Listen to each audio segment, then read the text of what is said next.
Two men stood silently in the early morning cold, their eyes fixed on the white SUV approaching through the ranch's front gate. Had it not been for the vehicle's headlights piercing the dawn fog and the sheriff's badge on the door, it might have blended completely into the snowy surroundings. This would only be the second time John Priestley, the ranch owner, had met the county sheriff, the first having been months earlier, when the officer stopped by to welcome them to the area. That visit had been friendly, but today's mood was anything but. A lifeless buffalo lay at their feet, an animal that belonged to a neighboring farm. No one on the property could explain how it had ended up dead in the middle of their pasture. The cruiser parked 300 meters away, near the main house. Two men stepped out, the sheriff, and to John's surprise, the local veterinarian. Together they trudged through the snow toward the gathered group. John, his two sons, and his business partner, Jim Tarr. John gestured toward the buffalo and told them that the animal's condition was exactly how his son had discovered it that morning. The creature's neck was unnaturally broken, its head twisted backward, with the horns digging into its own shoulders. While it's not impossible for a buffalo to break its own neck in a panic, especially when caught in fencing, there were no obstructions nearby, just open land. The veterinarian offered a speculative explanation. Perhaps the animal had been running at full speed, tripped, and flipped over itself, snapping its own spine. But even as he said it, he didn't seem to believe his own theory. The sheriff, on the other hand, remained completely silent. His expression suggested that this wasn't his first encounter with such a scene. There were no hoofprints in the snow apart from those of the people standing around. The snowfall had erased any tracks, meaning the animal had likely died some time earlier. Jim asked whether a bear could have done this. The vet shook his head. Bears were rare in this part of Colorado, and though one might have the strength to kill a buffalo, the odds were the buffalo would fatally gore the bear before being brought down. Suddenly, John's son Joe interrupted. "I told you it wasn't a bear. It was something big in the trees down there." He pointed toward a forested slope beyond the pasture. Before he could say more, his father hushed him. The vet and the sheriff exchanged a knowing glance. Jim caught it, and he instantly understood. They knew something. They just didn't want to talk about it. The first signs of trouble had arrived as a persistent, low-frequency hum.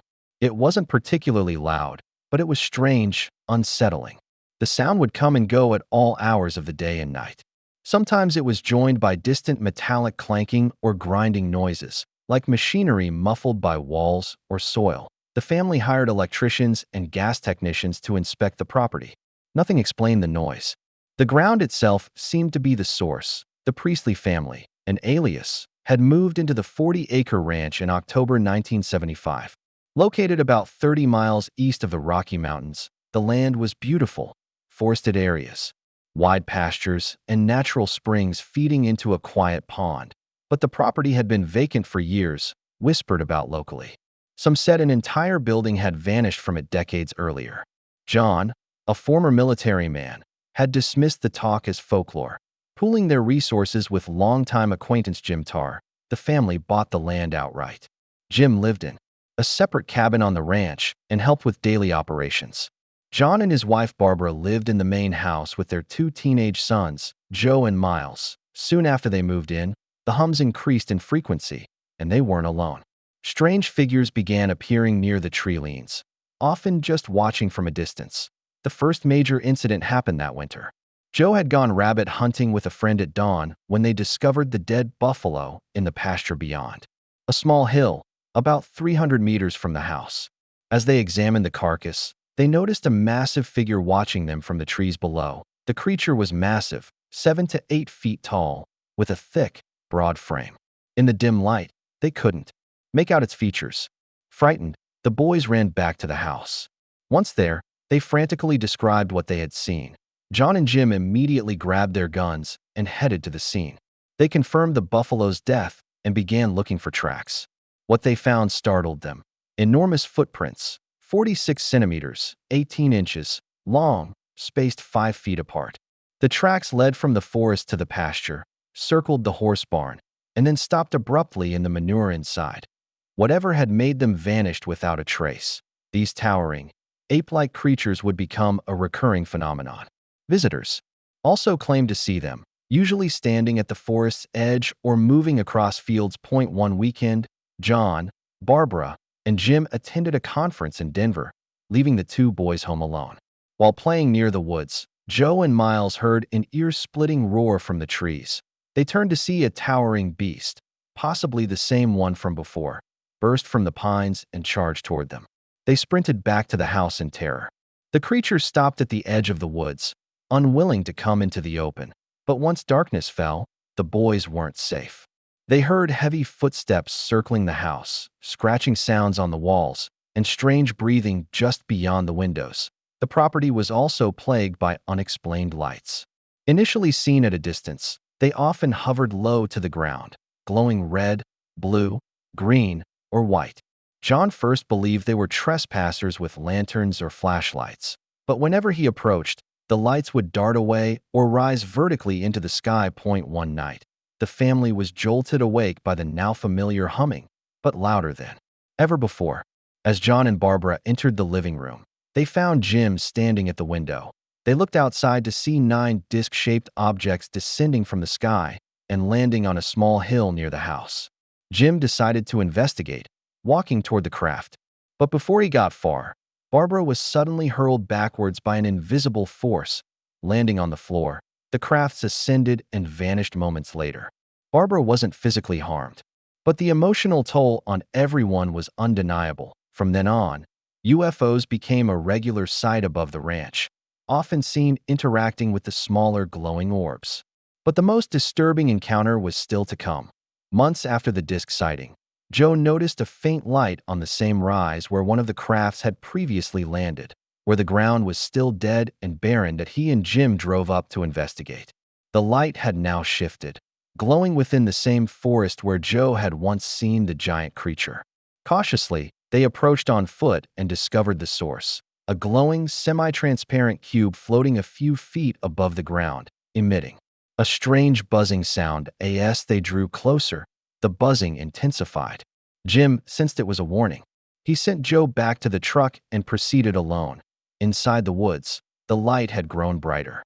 Then, 2 figures appeared. They looked almost human, about 5 feet 6 inches, slim, wearing black flight suits, with unusually large eyes. There was something off about them, Jim said. Uncanny. They greeted him as if expecting his arrival. The conversation was oddly cordial. They apologized for the disturbances and assured him a better arrangement would be made. They warned him not to go near the glowing cubes again. He had done the right thing by backing off. They then motioned toward a point deeper in the clearing, where a disc-shaped craft sat beside one of the cubes. A towering, Sasquatch-like being emerged from the trees and approached the device. The moment it touched the cube, the buzzing intensified, and the creature collapsed, dead. These things are dangerous, the men told Jim. Stay away from them. Then they turned and disappeared into the woods. The strange men were seen again, sometimes peering through windows, sometimes watching from a distance. Yet another type of being appeared rarely. Extremely tall, insectoid creatures, spindly, and alien, often glimpsed only once before vanishing. For a while after Jim's eerie meeting, the activity seemed to calm. But peace didn't last. One morning, Jim was lying on the couch when he noticed movement outside the patio doors. A tall, thin figure in a strange helmet stood motionless, watching him. Jim tried to move, but couldn't. He was paralyzed. Only his eyes responded. The entity stared for what felt like hours, though it was likely minutes, then turned and walked away. Suddenly, Jim could move again. From that point forward, the activity didn't just return. It escalated. Shadows appeared at the foot of beds. Glowing eyes peeked in through windows. The hum entered the home itself, moving from room to room. Even guests who visited began experiencing strange things after returning to their own homes. Skeptical visitors often accused the family of exaggerating. Jim, fed up with the mockery, began provoking the unseen forces. He would bury metal wire or silver jewelry in pastures, actions that invariably triggered a swarm of glowing orbs to descend and inspect the disturbed soil. In fall 1976, John invited an old military friend from Texas to visit.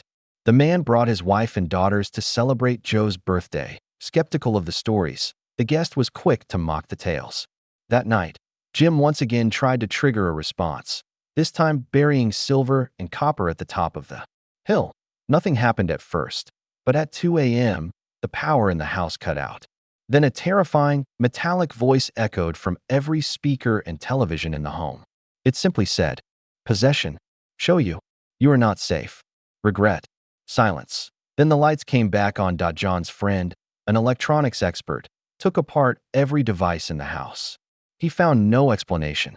You'd need military-grade equipment to do this, he finally admitted, and left the next morning. 6 months later, the Priestley family vacated Clearview permanently. The story reached researchers through a viewer named Sean Ellis, who contacted a paranormal channel after assuming they were referencing this ranch. Not a different, but similarly strange property. Though the location remains undisclosed, we know it's within Elbert County, Colorado. A full 26-page transcript of interviews with the family was compiled by Dr. R. Leo Sprinkle and Dr. John Esther. Theories vary.